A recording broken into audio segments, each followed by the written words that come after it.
அருமையான தேவனுடைய பிள்ளைகளை ஆண்டவராகிய இயேசு கிறிஸ்து நாமத்திலே உங்கள் அனைவருக்கும் என்னுடைய வாழ்த்துக்களை தெரிவித்துக் கொள்கிறேன். இந்த நாளிலும் கூட நாம் விசேஷமாக செய்திக்காக எடுத்துக்கொள்ளப்பட்ட தலைப்பு என்னவென்று சொன்னால், விசுவாசிகள் ஆவியில் எப்படி வளர்வது, how the believers can rise in the spirit of God. பரிசுத்த ஆவியில் எப்படி அவர்கள் வளர முடியும் என்பதை குறித்து இந்த நாளிலே நாம் பார்க்க போகிறோம். விசுவாசிகள் எப்படி ஆவியிலே வளர வேண்டும் என்று யோவான் 15ஆம் அதிகாரம் 4வது வசனத்தை யாராவது ஒருவர் வாசியுங்கள். யோவான் 15:4.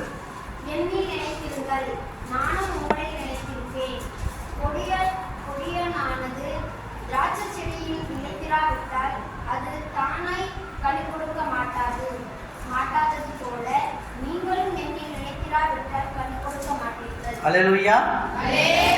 வேத வசனம் இவ்வாறாக சொல்லுகிறது, என்னில் நிலைத்திருங்கள், நானும் உங்களில் நிலைத்திருப்பேன். கொடியானது திராட்சை செடியில் நிலைத்திராவிட்டால் அது தானாய் கனி கொடுக்க மாட்டாது. அதனால தேவனுடைய பிள்ளைகளே, கொடி திராட்சை செடி என்று பார்க்கிறோம். நாம் எல்லாம் கொடியாக இருக்கிறோம், ஆனால் ஆண்டவராய் இயேசு கிறிஸ்து திராட்சை செடியாக இருக்கிறார். அல்லேலூயா.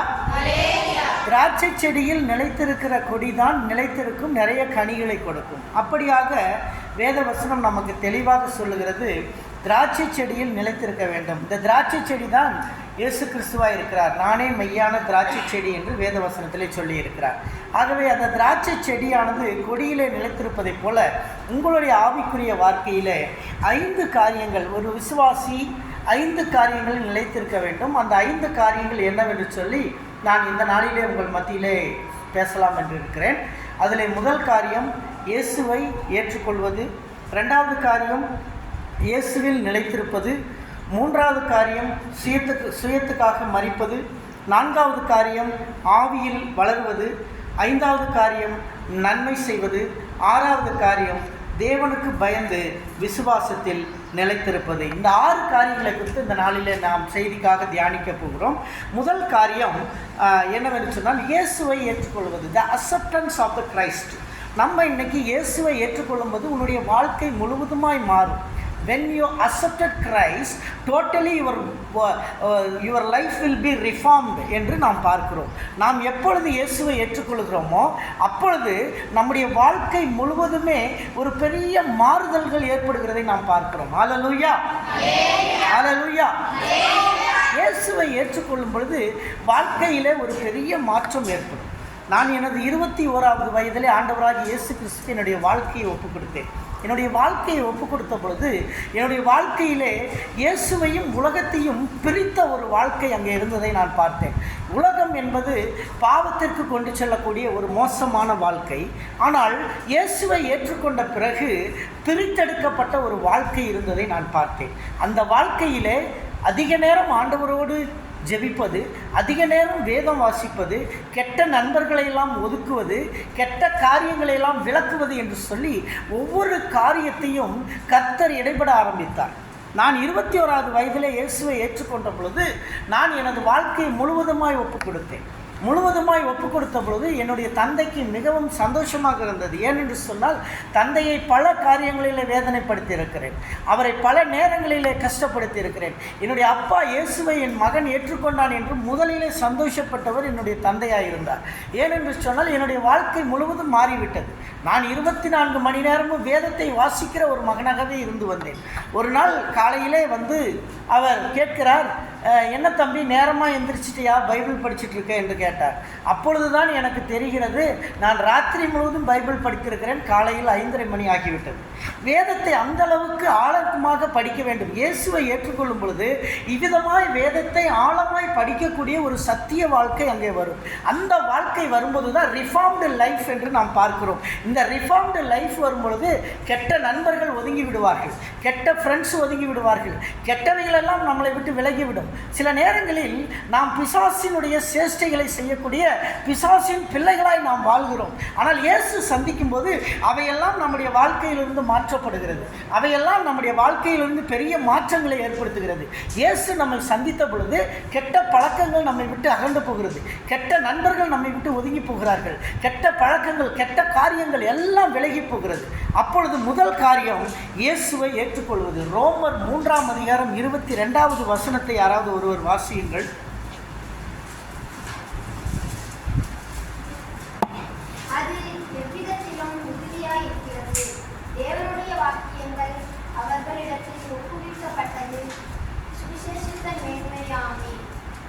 பார்த்தீங்கன்னா சுவிசேஷத்தினுடைய மேன்மை தான் இயேசுவை ஏற்றுக்கொள்வது. யோவான் 15:4 படியுங்கள்.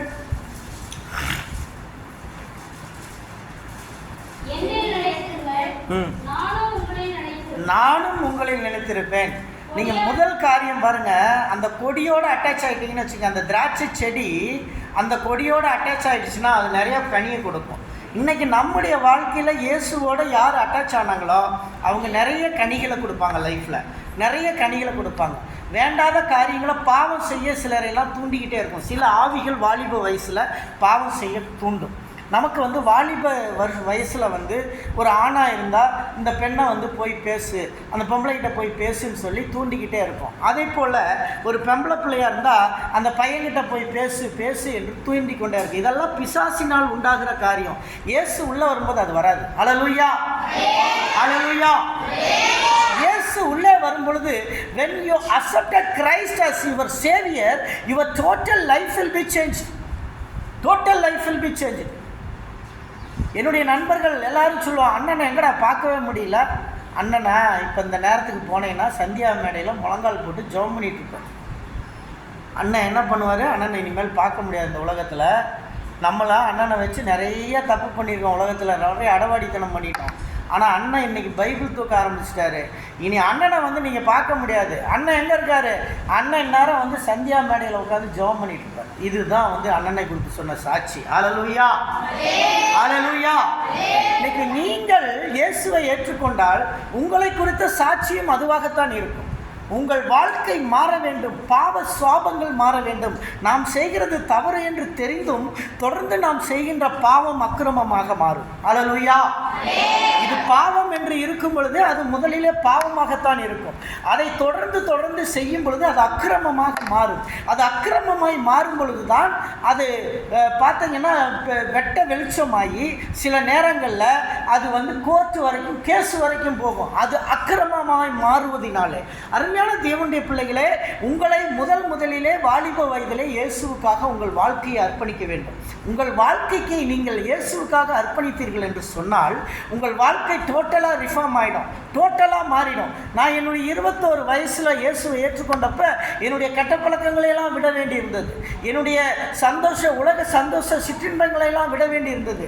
ஆனால் எனக்கு கஷ்டமாகத்தான் இருந்தது. ஆனால் இயேசு எனக்கு உதவி செய்தார். அல்லேலூயா, அல்லேலூயா. வேதத்தில் நம்ம மத்தேயுல ஒரு வசனம் உண்டு, ஒரு ஸ்திரீயை இச்சையோடு பார்க்கிறவனையவனும் தன் இருதயத்தில் விபச்சாரம் செய்தலாயிற்று. இந்த வசனத்தை நீங்கள் நன்றாக கேட்டிருப்பீர்கள். ஒரு ஸ்திரீயை இச்சையோடு பார்க்கிறவனையவனும் இருதயத்திலே விபச்சாரம் செய்தலாயிற்று. நான் இயேசுவை ஏற்றுக்கொள்ளாததுக்கு முன்பு இந்த வசனங்களை படித்துவிட்டு நினைப்பேன், யாரும் ஸ்திரீயை இச்சையோடு பார்க்காமல் இருக்க முடியாது என்று நினைப்பேன். யாரும் ஸ்திரீயை இச்சையோடு பார்க்காமல் இருக்க முடியாது என்று நான் நினைத்துக் கொள்வேன். அப்படி என்று சொல்லும் பொழுது, ஏன் ஸ்திரீயை இச்சையோடு பார்ப்பது என்பது ஏன் ஆண்களுக்கு மட்டும் சொல்லப்பட்டிருக்கிறது என்று நாம் பார்க்கிறோம். ஆனால் ஆண்கள் தான் ஸ்திரீயை இச்சையோடு பார்ப்பாங்க, ஆண்கள் தான் ஸ்திரீயை சைட் அடிப்பாங்க. ஆனால் இன்னைக்கு காரணம் பெண்கள் போய் கூப்பிடுறாங்க, பெண்கள் ஃபோன் பண்ணி கூப்பிடுறாங்க, பெண்கள் கூப்பிடுறாங்க. பெண்கள் இச்சையின் ஆவியில் பிடிக்கப்பட்டிருக்கிறார்கள். ஆண்களுக்கு இருந்த ஆவி இன்றைக்கு பெண் பிள்ளைகளுக்கு பிடிக்கப்பட்டிருக்கிறது. அந்த ஆவியிலே மூழ்கி இருக்கிறார்கள். ஸ்திரீயை இச்சையோட பார்க்கிறவனும் தன் இருதயத்தில் விபச்சாரம் செய்தலாயிற்று என்று போற்றப்படுது. அப்போ நான் யோசிச்சிருக்கேன். ஆனால் இயேசு உள்ள வந்த பிறகு பார்த்தீங்கன்னா நம்ம லைஃப் டோட்டலாக மாறிடுது. நம்ம ஸ்திரீயை இச்சையோட பார்க்குற எண்ணமே வரமாட்டேங்குது. அல்லேலூயா, அல்லேலூயா. இயேசு உள்ள வரும் பொழுது ஒரு ஸ்திரீயை சகோதரியை பார்க்கிற எண்ணம் தான் வருகிறது. ஒரு நம்முடைய மனைவியாய் பார்க்கிற எண்ணம் தான் வருகிறது. ஸ்திரீயை இச்சையோடு பார்க்கிற எண்ணங்கள் நம்முடைய சிந்தையில இல்லை. கர்த்தர் அதை எடுத்திருக்கிறார். அல்லேலூயா, அல்லேலூயா. பாருங்க, இயேசுவை ஏற்றுக்கொள்வது ரொம்ப முக்கியமான காரியம். டைமை வேஸ்ட் பண்ணவே கூடாது. எப்போ இயேசு சந்திக்கிறாரோ அப்பயே இயேசுக்கு வாழ்க்கையை ஒப்பு கொடுக்கணும். இயேசு உன்னை தொடும்போதே அவருக்கு நீ அக்செப்ட் பண்ணி அவரை ஏற்றுக்கிட்டு உன் வாழ்க்கையை ஒப்பு கொடுக்கணும். அதை நான் 21வது வயசில் நான் செஞ்சதுனால எனக்கு அந்த ஆசீர்வாதம் இன்னைக்கு இதுவரைக்கும் தேவன் தக்க வச்சுட்டு இருக்காரு. அல்லேலூயா, அல்லேலூயா. ஆனால் நம்ம இன்னைக்கு நிறைய காரியங்களை பார்க்குறோம். இயேசுவை ஏற்றுக்கொண்டவனுக்கு வரக்கூடிய ஆசீர்வாதங்கள் என்னன்னா நிறைய இருக்குது. நம்ம இன்னைக்கு இயேசுவை ஏற்றுக்கொண்ட பிறகு அவரை பாருங்கள், பிலிப் என்ற ஒரு ஊழியக்காரன், அவனிடத்தில் கர்த்தர் பேசுகிறார். நீ நேராக போ, ரதத்தில் ஒரு மந்திரி வந்துக்கிட்டு இருப்பான், அந்த மந்திரியோட போய் அந்த ரதத்தில் ஏறிக்கோ அப்படின்னு. இதை வந்து கேட்டுட்டு இவன் நேராக போவான். அதே மாதிரியே கந்தாகே மந்திரி வந்து இந்த ரதத்தில் வந்துக்கிட்டு இருப்பான். அவன் வரும்போது ஒரு ஏசாயா அதிகாரத்தை படிச்சுக்கிட்டே வருவான். இந்த பிலிப்பு வண்டியில் ஏறினோன்னே அந்த மந்திரிக்கிட்ட நீங்கள் படிக்கிறதுனுடைய அர்த்தம் தெரியுமா உங்களுக்குன்னு. அவனுக்கு தெரியாது அப்படின்னு. அப்போ இயேசுவை பற்றி அந்த பிலிப் சொன்ன உடனே அந்த கந்தாயக மந்திரி உடனே நான் இயேசுவை ஏற்றுக்கிறேன், இம்மிடியட்டாக நான் இயேசுவை ஏற்றுக்கிறேன். அப்படியா, நீங்கள் போய் ஏற்றுக்குங்க, நல்லது, இந்த தண்ணி இங்கே இருக்குது, எனக்கு ஞானஸ்தானம் கொடுத்துறீங்களான்னு கேட்டான். நிச்சயமாக நான் கொடுக்குறேன்னு. அப்படியே 2 பேரும் இறங்கினாங்க ரதத்தை விட்டு, அங்கேயே ஞானஸ்தானம் கொடுத்து அனுப்பிச்சுட்டாங்க. இயேசுவை ஏற்றுக்கொள்ளணும். அல்லேலூயா, அல்லேலூயா. நீ இயேசுவை ஏற்றுக்கொள்ளாமல் நீ எத்தனை வருஷம் வாழ்ந்தாலும் செத்தா சொர்க்கம் போக முடியாது. இயேசுவை ஏற்றுக்கொள்ளணும். ஃபஸ்ட்டு காரியம் accepted Christ as your Xavier. முதல் காரியம் இயேசுவை ஏற்றுக்கொள்ளணும். எங்கள் அம்மா ஏற்றுக்கிட்டாங்க, எங்கள் அப்பா ஏற்றுக்கிட்டாங்க, நானும் சர்ச்சுக்கு போனால் ஞானஸ்தானம் எடுத்துட்டேன். ரட்சிக்கப்படணும் நீ. அல்லேலூயா, அல்லேலூயா. ரட்சிக்கப்பட வேண்டும். நீ இயேசுவை நீ ஏற்றுக்கொள்ள வேண்டும். நானும் கிறிஸ்தவனாக தான் வாழ்ந்தேன், நானும் சர்ச்சுக்கு போனேன், ஞாயிற்றுக்கிழமையெல்லாம் போய் உட்கார்ந்தேன், வாழ்க்கையில் எந்த மாற்றமும் வரலை. இயேசுவை when you accepted as a Christ as your savior, total life will be reformed. நம்முடைய முழு வாழ்க்கையும் அங்கே மாறுகிறது. வாழ்க்கையில் ஒரு பெரிய மாற்றம் வருகிறது. அந்த 21 வயசில் நம்ம வாழ்க்கையை மாற்றி பைபிளை தூக்கும்போது அந்த மகிமை அன்னைக்கு தெரியல. ஆனால் அன்னைக்கு தூக்கின மகிமை இன்னைக்கு இத்தனை ஆண்டுகள், 50 ஆண்டுகள் கடந்து வந்து 30 ஆண்டுகள் கடந்து வந்துட்டேன். 30 ஆண்டுகள் என்னுடைய ஊழியத்தில் கர்த்தர் மகிமையாக நடத்தி இருக்கிறார். அல்லேலூயா, அல்லேலூயா. அதனால் தேவனுடைய பிள்ளைகளே, இயேசுவை முதலில் ஏற்றுக்கொள்ளுங்கள். யார் ஏற்றுக்கொள்ளாமல் ஒருவேளை இங்கே உட்கார்ந்துருந்தா, you accepted Christ as your saviour. Yesu என் உள்ளத்தில் வாங்க, ஏசப்பா என் உள்ளத்தில் வந்து என்னை ரட்சிங்க ஆண்டவரே, நீங்கள் வந்துருங்க. I totally commit my life to you. என்னுடைய வாழ்க்கை முழுவதையும் உமக்கு நான் அர்ப்பணிக்கிறேன். அந்த அர்ப்பணிக்கிற வாழ்க்கை இன்னைக்கு யார் இயேசுவை ஏற்றுக்கொள்ளாத இங்கே உட்கார்ந்துருக்கீங்களோ, நீங்கள் அர்ப்பணிச்சிங்கன்னா இயேசு உங்கள் வாழ்க்கையை ஒரு பெரிய ரிஃபார்ம் பண்ண போகிறார். அல்லேலூயா, அல்லேலூயா. 2வது காரியத்துக்கு கடந்து செல்வோம். இயேசுவில் நிலைத்திருக்க வேண்டும். இயேசுவில் எப்படி இருக்க வேண்டும்?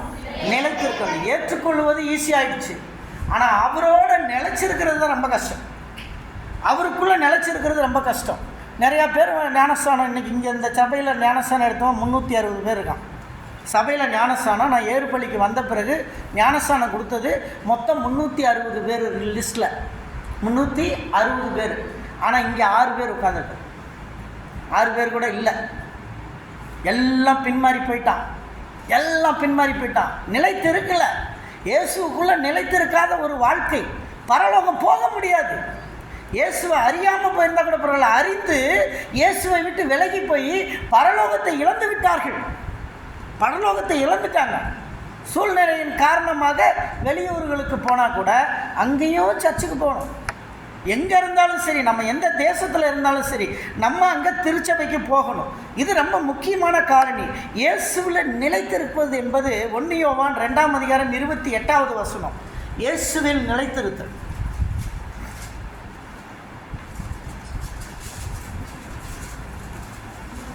1 யோவான் 2ஆம் அதிகாரம் 28வது வசனம். அவர் வெளிப்படும் போது நாம் அவர் வருகையில் அவருக்கு முன்பாக வெட்கப்பட்டு போகாமல் தைரியமுள்ளவர்களாய் இருக்கும்படிக்கு அவரில் நிலைத்திருங்கள். பாருங்க, அவர் வரும்போது நம்ம வெட்கப்பட்டு போயிடக்கூடாது. ஞானஸ்தானம் நான் எடுத்துட்டேன், நான் ஞானஸ்தானம் எடுத்துட்டேன், அது மட்டும் பத்தாது, நிலைச்சிருக்கணும். ஞானஸ்தானம் மட்டும் பத்தாது, நிலைத்திருக்கணும், நிலைத்திருக்கணும். அவருடைய வருகையில் வெட்கப்பட்டு போயிடுவேன். கர்த்தருக்குள் நிலைத்திருக்க வேண்டும். கர்த்தருக்குள் நிலைத்தில்லைன்னா அவருடைய வருகையில் வெட்கப்பட்டு போவோம், வெட்கப்பட்டுருவோம். இயேசுக்குள்ளே நிலைத்திருக்கணும், பரிசுத்தமாக வாழணும். நம்முடைய வாழ்க்கையில் ஒரு மாற்றம் இருக்கணும். கிறிஸ்து வந்த வாழ்க்கையில் ஒரு பெரிய மாற்றம் இருக்கும். அந்த மாற்றம் நமக்குள்ளே வரணும். 2 நாடுகள் சண்டை போட்டுட்டு இருந்தாங்க. ஒரு நாடு ஒரு குட்டி நாடு, இன்னொரு நாடு பலமான ஒரு நாடு. 2 நாட்டுக்குள்ளே சண்டை.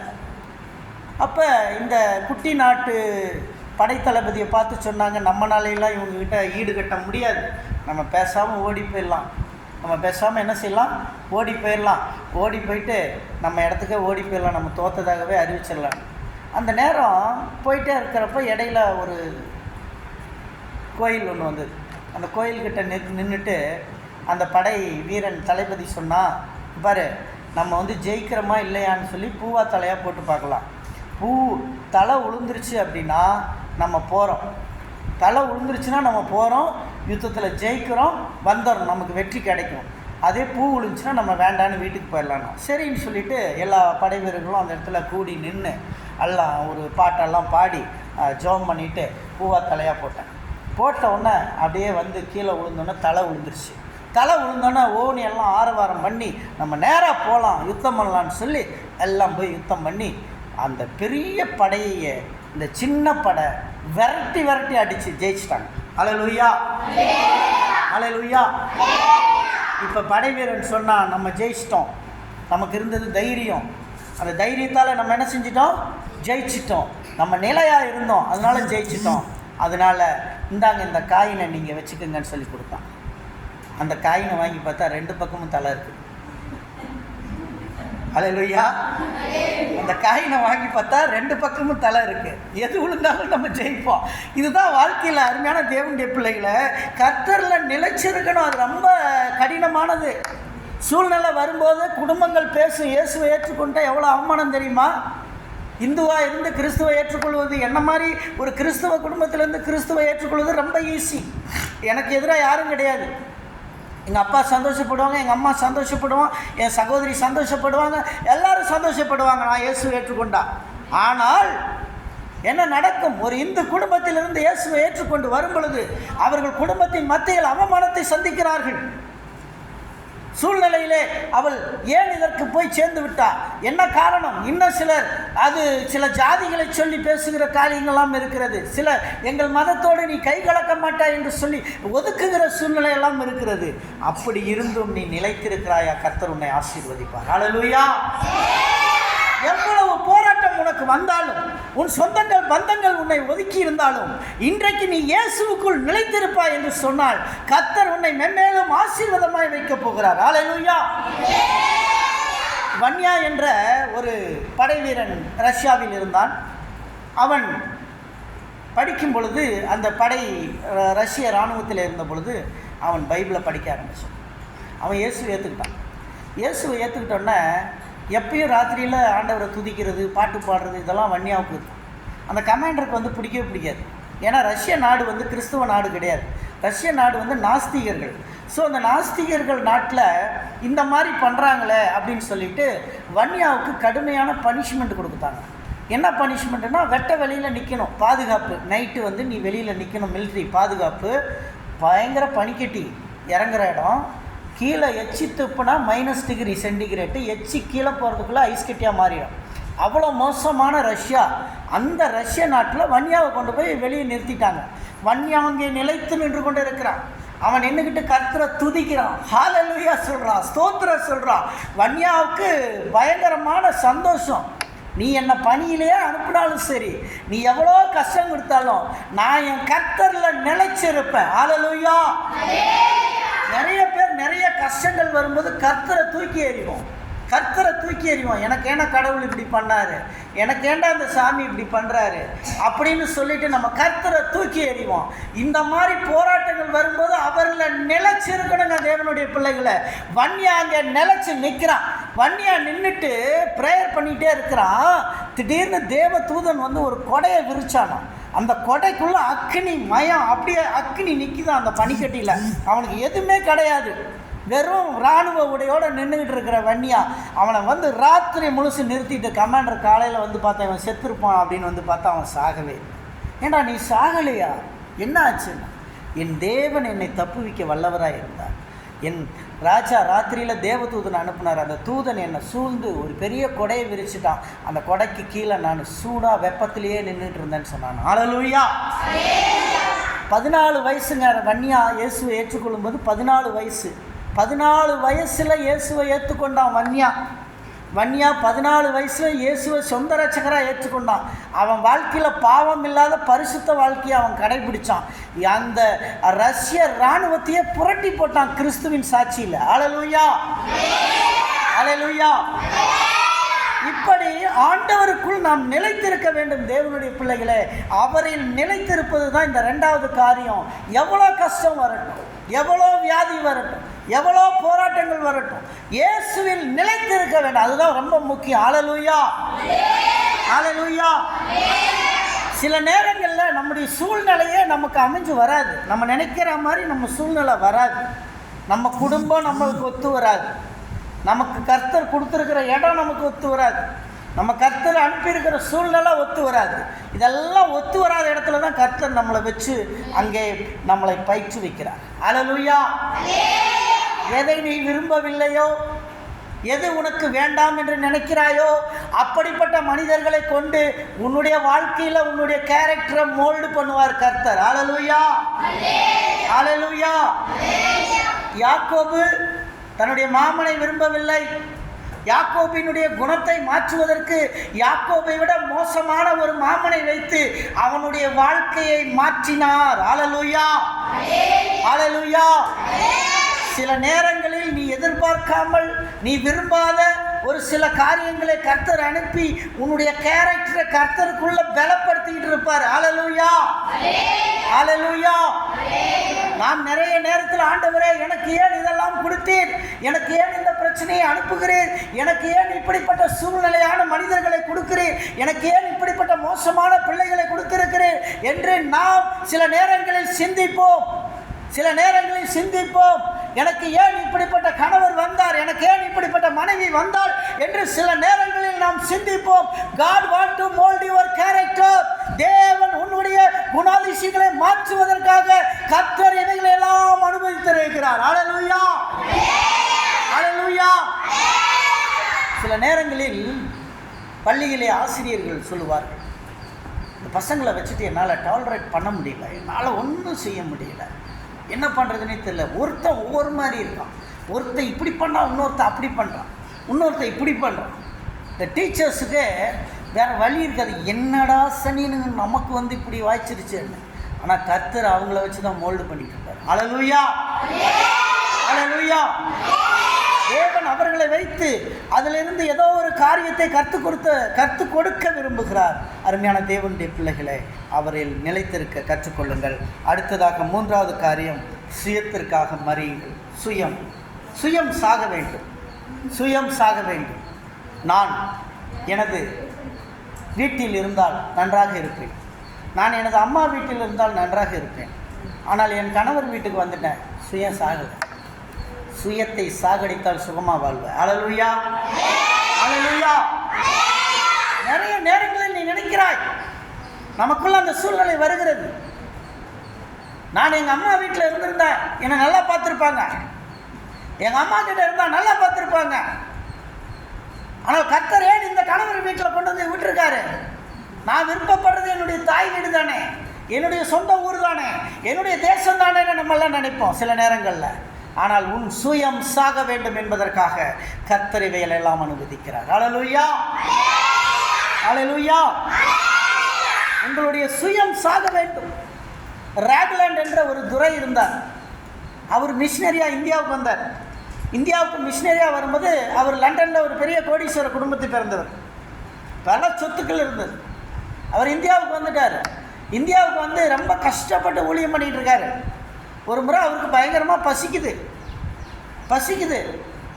அவர் போய் கேட்குறாரு, அம்மா ஏதாவது இருக்கா பாருங்கள். வெள்ளைக்காரன் அவன் நாட்டில் சுகபமாக சாப்பிட வேண்டியவன் இயேசுவை ஏற்றுக்கிட்டு தன் வாழ்க்கையை அர்ப்பணிச்சுட்டு இங்கே வந்து பட்டினி போராட்டத்தில் இருக்கிறான். சாப்பாட்டுக்கு வழி இல்லை. திருநெல்வேலி மாவட்டத்தில் போய் வீடு வீடாக போய் அம்மா கொஞ்சம் ஏதாவது இருந்தால் கொடுங்க. ஒரு பொம்பளை சொன்னால் நான் கூழ் இருக்குது தரேன், ஆனால் எங்கள் டம்ளரில் எங்கள் சொம்பில் தரமாட்டோம், நீ கையில் குடிச்சிக்கோ. அவனுக்கு கையில் குடிக்க தெரியாது. வெள்ளைக்காரனுக்கு இப்படி கையில் பிடிச்சி குடிக்க தெரியாது. அவன் சொன்னால் என்னால் கையில் பிடிக்க தெரியாதுன்னா என்ன செய்வே தெரியாது, நான் கூழ் கொடுக்க நான் ரெடி, ஆனால் அந்த கூழை ஏன் சொம்பில் தரமாட்டேன், உங்கள் ஜாதி வேறு. ராக்லாண்டு தன்னுடைய தொப்பியை கலட்டி தொப்பியில் ஊற்றி அந்த கூழை குடித்தாங்க. நம்ம மக்கள் பண்ண அட்டூழியம் இவ்வளோ அதிகம், இவ்வளோ ஜாதியின் வன்மை வெறிகள் இங்கே வாழ்ந்து கொண்டிருந்தது, இவ்வளோ மோசமாக இருந்தது. அவன் சுயம் செத்தது. அதனால தான் இன்றைக்கி திருநெல்வேலியில் அவ்வளோ திருச்சபைகள். அவனுடைய சுயம் செத்தது, அதனால அவ்வளவு திருச்சபைகள். மிஷினரிகள், எத்தனை மிஷினரிகள் வந்தார்கள், எத்தனை மிஷினரிகள் வந்து எவ்வளோ பெரிய திருச்சபைகளை கட்டினார்கள். பார்க்குறோம் திருநெல்வேலி, கன்னியாகுமரி, இந்த இடங்கள்ல எல்லாம் கிறிஸ்துவ ராஜ்யங்கள் ஃபுல்லாகவே, எங்கு பார்த்தாலும் கிறிஸ்துவ திருச்சபைகள். காரணம், இவ்விதமான மிஷினரிகள் பட்ட பாடுகள். சென்ட் தாமஸின் சுயம் சாகாவிட்டால் இந்தியாவில் நீங்களும் நானும் கிறிஸ்தவர்களாய் மாறி இருக்க முடியாது. சென்ட் தாமஸ் இந்தியாவிற்கு வந்தார், நிரணம் என்ற இடத்திலே வந்தார். கிபி 56 நான் அந்த இடத்துக்கு போயிருக்கேன். அந்த இடத்துல போய் அவர் முத ஞானஸ்நானம் கொடுத்த இடத்துல நான் இன்னும் ஒரு வீடியோ பண்ணியிருக்கேன். அது மட்டும் இல்லை, அவர் அந்த முத ஞானஸ்நானம் கொடுத்துட்டு மேலே ஏறின இடத்துல ஒரு கிராஸ் வச்சுருக்காங்க. அந்த இடத்துல, அந்த இடத்தையும் போய் பார்த்தேன். அதன் பிறகு ஒரு சர்ச் அதுக்கு பக்கத்தில் கட்டியிருக்காங்க, நல்ல ஒரு பெரிய திருச்சபை கட்டியிருக்காங்க. அந்த திருச்சபையில் ஒரு பெரிய கல் தொட்டி இருக்கிறது. குழந்தைகளுக்கு அந்த கல் தொட்டியில் ஞானஸ்நானம் கொடுத்துருக்காங்க. குழந்தைகளுக்கு கல் தொட்டியில் ஞானஸ்நானம் கொடுத்துருக்காங்க. அந்த பெரிய கல் தொட்டி இன்னும் அங்கே இருக்கிறது. அந்த இடத்த நான் போய் பார்த்தேன். இந்த லாக்டவுனில் எனக்கு கர்த்தர் அப்படிப்பட்ட இடங்கள்லாம் போகிறதுக்கு ஒரு கிருபை செஞ்சார். இறங்கி அந்த இடத்துல எல்லாம் உள்ளே போய் பார்த்தேன். அவர் படுத்திருந்த அந்த கட்டில், பழைய கட்டில் அங்கே வச்சிருக்கிறார். சென்ட் தாமஸ் படுத்திருந்த அந்த பழைய கட்டில் அங்கே வைத்திருக்கிறார்கள். அந்த இடம் மிகவும் புனிதமான இடமாக வைத்திருக்கிறார்கள். அந்த புனித தோமையர் இந்தியாவிற்கு வரவிட்டால் அவருடைய சுயம் செத்ததினாலே இன்றைக்கு நீங்களும் நானும் கிறிஸ்தவர்களாய் மாறியிருக்கோம்.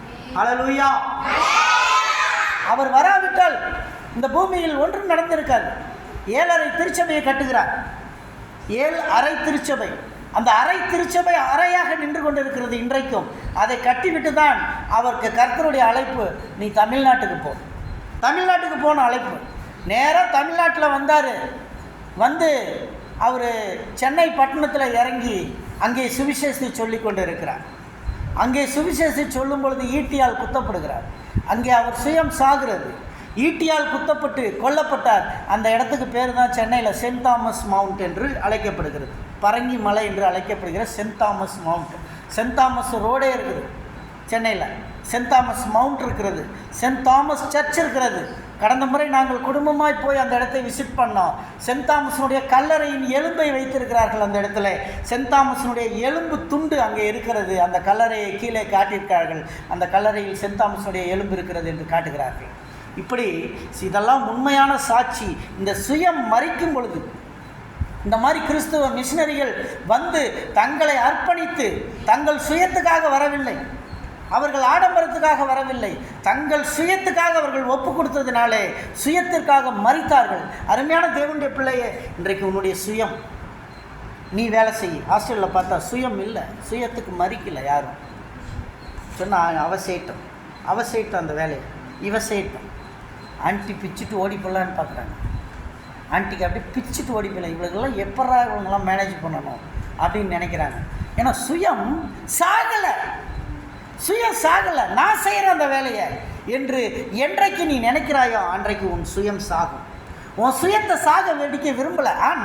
நான் போய் பாத்திரம் கழுவணும், நான் ராஜா வீட்டு புள்ள, நான் அரண்மனையில் வளர்ந்தேன், நான் பாத்திரம் கழுவ மாட்டேன். மோசே ஆடு மேய்க்க போனான். அரண்மனையில் வளர்ந்த மோசே ஆடு மேய்க்க போனான். அவன் ஆடு மேய்க்க மாட்டான்னு நினச்சிருந்தான்னா அவன் தேசத்துக்கு ஒரு பெரிய தலைவனாக மாறி இருக்க முடியாது. அல்லேலூயா. 20 லட்சம் பேருக்கு தலைவன் அவன் மோசே. அன்னைக்கு மக்கள் தொகை 20 லட்சம்னா எவ்வளோ பெரிய மக்கள் தொகை. 6.5 லட்சம் புருஷர்கள். அன்னைக்கு ஒரு புருஷனுக்கு 2 பொண்டாட்டியாவது இருந்திருக்கும். 6.5 லட்சம் புருஷர்கள். ஏறக்குறைய அதை டபுள் ஆக்கணும்னா 18 லட்சம் வந்துடுது. குழந்தைகள் எல்லாம் சேருங்க, 20 லட்சத்துக்கு தலைவன் அவன் மோசே. அன்னைக்கு ஆடு மேய்ச்சதுனால 20 லட்சம் பேருக்கு தலைவனாக மாறினான். தாவீது ஆடு மேய்ச்சான். ஆடு மேய்ச்சதுனால அந்த இஸ்ரேல் நாட்டுக்கு அரசனானான். ஆடு மேய்க்கும் போது அவனுடைய சுயம் செத்தது. தாவீதின் சுயம் செத்தது. ஆடு மேய்ச்சதுனால அரசனானான். இன்னைக்கு நம்ம பாத்திரம் கழுவ மாட்டேன். இன்றைக்கி நம்ம பாத்திரம் கழுவணும், நீ பண்ண, நான் பண்ண மாட்டேன், நீ பண்ண மாட்டேன். உன் சுயம் சாகாவிட்டால் பாத்திரம் கழுவுறதுக்கு கூட உனக்கு நாளைக்கு வேலை கிடைக்காது. அந்த லெவல் தான் போகும். உன் சுயம் சாக வேண்டும். நம்முடைய வீட்டில் நம்ம பாத்திரத்தை நம்ம தான் கழுவணும். நம்ம வீட்டு பாத்திரத்தை நம்ம தான் கழுவணும். இன்றைக்கி இங்கே உட்கார்ந்துருக்கிற பெரியவங்கள்லாம் பாத்திரம் கழுவாமல் யாரும் சொகுசாக வந்து இங்கே உட்காரல. எல்லாரும் பாத்திரம் கழுவிருக்காங்க. நான் முதல் கொண்டு பாத்திரம் கழுவிருக்கேன். இங்கே இருக்கும்போது ஹாஸ்டலில் நடத்தும்போது இந்த ஹாஸ்டல் பிள்ளைகளுடைய பாத்திரங்களை நான் கழுவி இருக்கிறேன். அந்த பிள்ளைகளுடைய துணியை நான் துவைத்திருக்கிறேன். அந்த பிள்ளைகளை குளிக்க வைத்திருக்கிறேன். இல்லை என்று நான் சொல்ல முடியாது. இதையெல்லாம் செய்துவிட்டு தான் இந்த அளவுக்கு வந்திருக்கிறேன். உன் சுயம் சாகாவிட்டால் வாழ்க்கையில் முன்னேற முடியாது. உன் குடும்பத்தில் உன் சுயம் சாகணும். உங்கள் ஹோமில் நீ தங்கியிருக்கிற இடத்துல உன்னுடைய சுயம் சாகணும். பார்த்து இப்படி கிடக்குது, ஐயோ இந்த பாத்திரம் இப்படி கிடக்குது, நான் எடுத்து கழுவுறேன், அவ பண்ணட்டும், வேலை, நான் செய்ய மாட்டேன், இப்படியே சாக்கு சொல்லிட்டு ஓடுற பிள்ளைகள் வாழ்க்கையில் உருப்பட்டதாக சரித்திரம் இல்லை. எங்கள் வைவாமில் நாங்கள் எல்லாருக்கும் ஸ்பூன் இருக்கும். முத ஓடி போய் ஸ்பூன் எடுத்துருவோம். அதுக்கப்புறம் மீதி சாப்பிட்ற பசங்களுக்கு ஸ்பூன் இருக்காது. சுயத்தை பற்றி என்னுடைய டைரக்டர் பேசுகிறார். சுயம் வேணும், உங்கள் சுயம் சாகணும், உனக்கு இன்றைக்கி ஸ்பூனில் சாப்பிட்ணுன்ற ஒரு சுயநலம் இருக்குது, அதுக்காக அந்த ஸ்பூனை எடுத்துக்கிட்டேன், மற்றவங்களுக்கு கிடைக்காம பார்க்குறேன்னு. அது என்னைக்கு பேசினாரோ அன்னையிலேருந்து பார்த்தீங்கன்னா ஸ்பூனு மிச்சமாகவே கிடக்கும் அந்த இடத்துல. ஏன்னா யாரும் எடுக்க மாட்டாங்க, அவனுக்கு விட்டுறலாம், அவன் எடுத்து சாப்பிட்டோம், என் நண்பர் எடுத்து சாப்பிட்டுன்னு. சுயம் அப்படி சாக வேண்டும். அல்லேலூயா, அல்லேலூயா. சுயத்திற்காக மரிப்பது என்பது தான் 3வது காரியமாக இருக்கிறது. 4வது காரியம் ஆவியிலே வளர வேண்டும். அல்லேலூயா. 2 பேதுரு 1ஆம் அதிகாரம் 5வது வசனம்.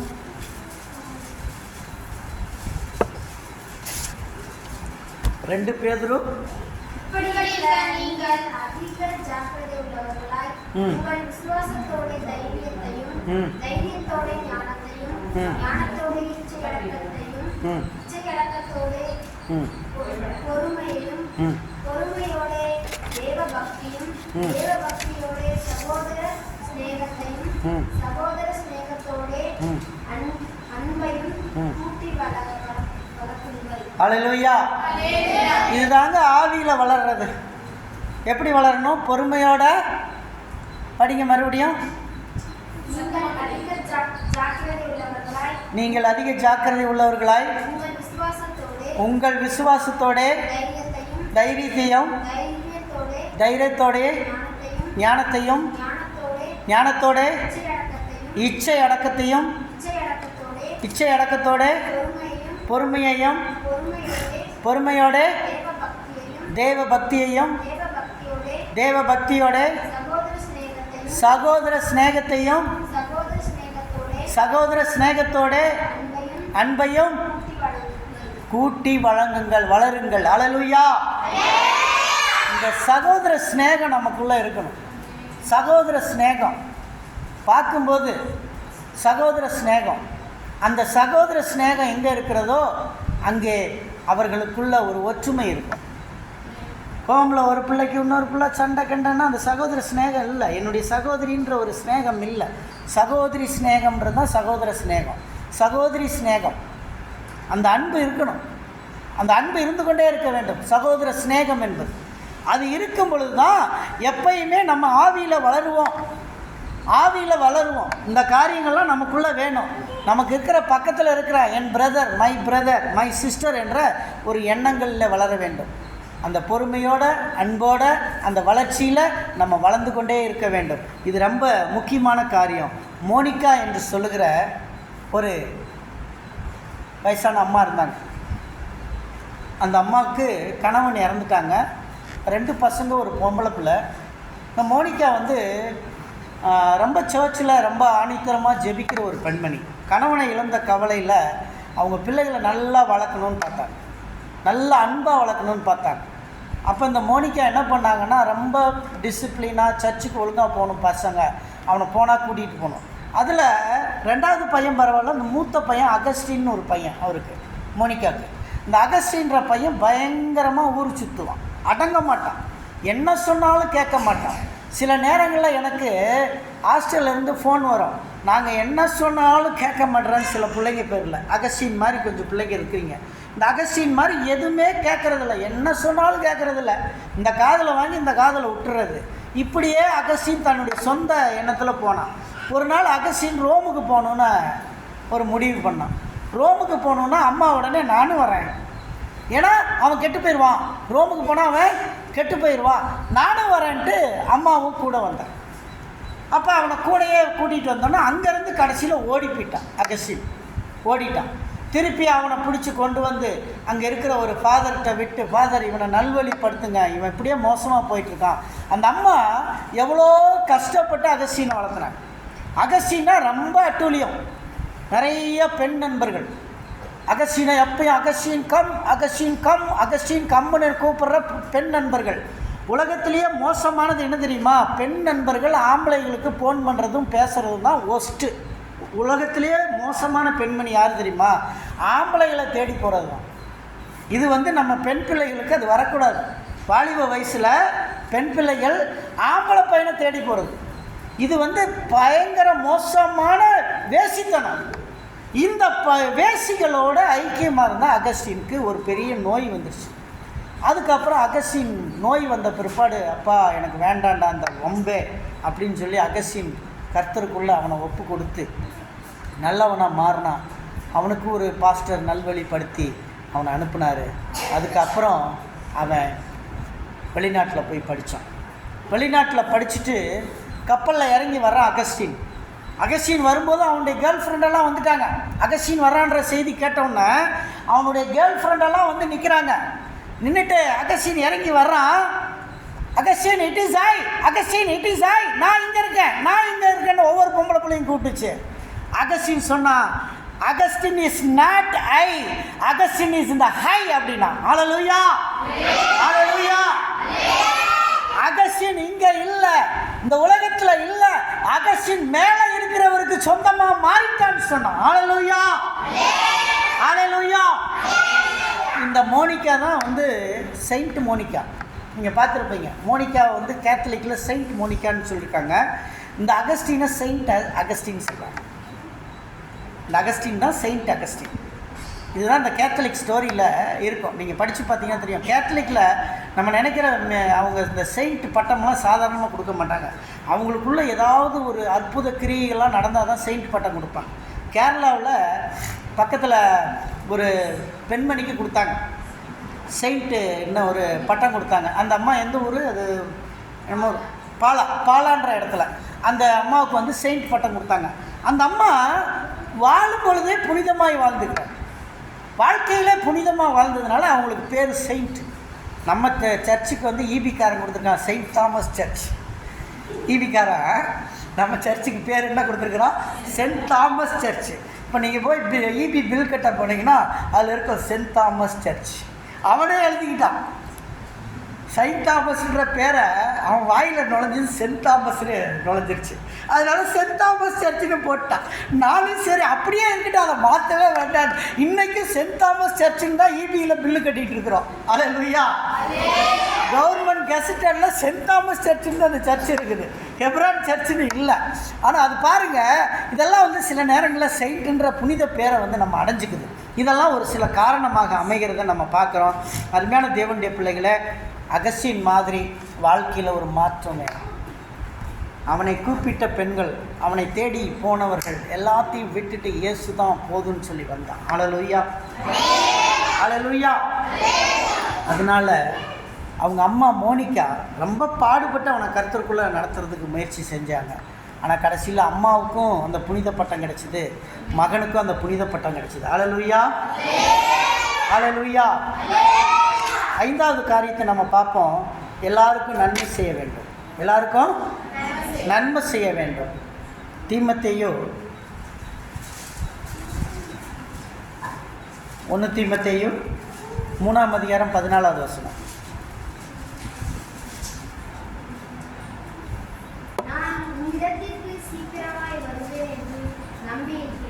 ஹல்லேலூயா. இங்கே பார்க்குறோம், தீமத்தேயை பார்த்து பவுல் சொல்கிறாரு, நான் உங்ககிட்ட சீக்கிரமாக வரேன்னு நம்புகிறேன். நன்மை செய்ய அறிந்திருந்தும் செய்யாமல் இருந்தால் அது பாவம், சீக்கிரமாக எல்லாருக்கும் if you know to do good always do good. எல்லாருக்கும் நன்மை செய்ய தெரியும் போது நீங்கள் நன்மையை செய்யுங்க, நல்லதை செய்யுங்க, ஹெல்ப் பண்ணுங்கள், எல்லாருக்கும் உதவி செய்யுங்க. இதுதான் பைபிள் சொல்லுது, நமக்கு நன்மையை செய்யுங்கள் அப்படின்னு சொல்லுது. ஒரு ரயில் தண்டவாளம் இருக்குது.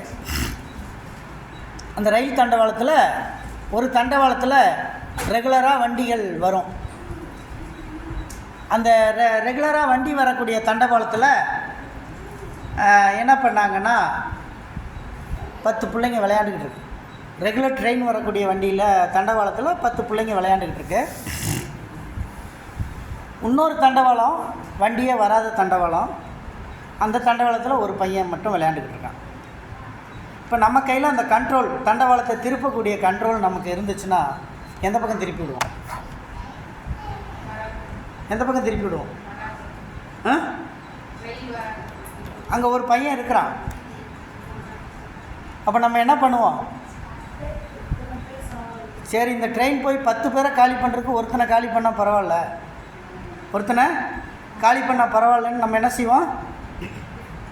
ரயில் வராத தண்டவாளத்தில் திருப்பி விட்டுருவோம். ஒருத்தன் போனால் பரவாயில்ல, இந்த 10 பேரை காப்பாற்றிடலாம் அப்படின்னு சொல்லி செஞ்சுருவோம். ஆனால் இதில் ஒரு கருத்து இருக்குது.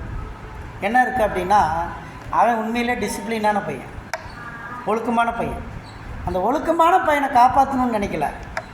ஆனால் இது அடவாடித்தனம் தண்டவாளத்தில் விளையாண்டுக்கிட்டு இருக்குது. ரயில் வர்ற தண்டவாளத்தில் விளையாடுது. இது போகக்கூடாதுன்னு சொல்லி காப்பாற்றுறாங்க. அது மாதிரி தான் உங்கள் ஹாஸ்டலில் இருக்கிற ஆண்டி உங்களை காப்பாற்றிட்டுருக்காங்க. அல்லேலூயா, அல்லேலூயா. இது போகக்கூடாதுன்னு தான் பார்த்துக்கிட்டு இருக்காங்க இன்றைக்கு வரைக்கும். அப்படி தான் உங்களை காப்பாற்றுறதுக்கு முயற்சி செஞ்சிட்ருக்காங்க. அருமையான தேவனுடைய பிள்ளைகளை நம்மளை யோசித்து பாருங்கள். இந்த மாதிரி நம்ம சிறு பிள்ளைகளாக இருக்கும்போது நன்மை செய்யணும் எல்லாருக்கும். If you know to do good always do good. நீ நல்லதை செய், எல்லா நேரங்களிலும் நன்மை செய்ய பழகிக்கொள், நல்லதை செய்து கொண்டே இரு.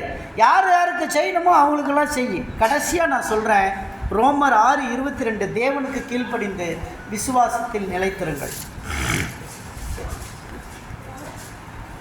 ரோமர் 6:22. இப்பொழுது நீங்கள் பாவத்தினின்று விடுதலையாக்கப்பட்டு தேவனுக்கு அடிமைகளானதினால் பரிசுத்தமாக்குதல் உங்களுக்கு கிடைக்கும் பலன் முடிவோர் ஜீவனுக்கு நித்திய ஜீவன். அல்லேலூயா. பாருங்க, விசுவாசத்தில் நம்ம கீழ்ப்படிந்து நிலைத்திருந்தால் நமக்கு என்ன கிடைக்கும்? நித்திய ஜீவன், எட்டர்னல் லைஃப் நமக்கு கிடைக்கும். இந்த எட்டர்னல் லைஃப் கிடைக்கிறது சாதாரணமானதில்லை. ஒரு ஞானி இருந்தார். அந்த ஞானிக்கிட்ட 2 பேர் போனாங்க. போய் சொன்னாங்க, ஐயா நான் ஒரு பாவம் பண்ணிட்டேன், என் மனசு ரொம்ப கஷ்டமாக இருக்குது. ஒரு பாவம் பண்ணிட்டேன், என் மனசு ரொம்ப கஷ்டமாக இருக்குது. ரொம்ப பெரிய பாவமாக பண்ணிட்டேன்யா, என் மனசு அந்த பாவத்துக்காக நமக்கு அது உறுத்திக்கிட்டே இருக்குயா. அதனால் அந்த பெரிய பாவத்தை நான் பண்ணிட்டேன், தயவு செய்து அதுக்கான ஒரு வழி சொல்லுங்கள் அப்படின்னு சொல்லி அவர் கேட்டார். அடுத்த ஒரு ஆள் வந்தான். அவன் சொன்னான், ஐயா நான் அந்த அளவுக்குலாம் பாவம் செய்யலை, ஏதோ சின்ன சின்ன ஒரு பணம் கிண திருடுறது, மொபைல்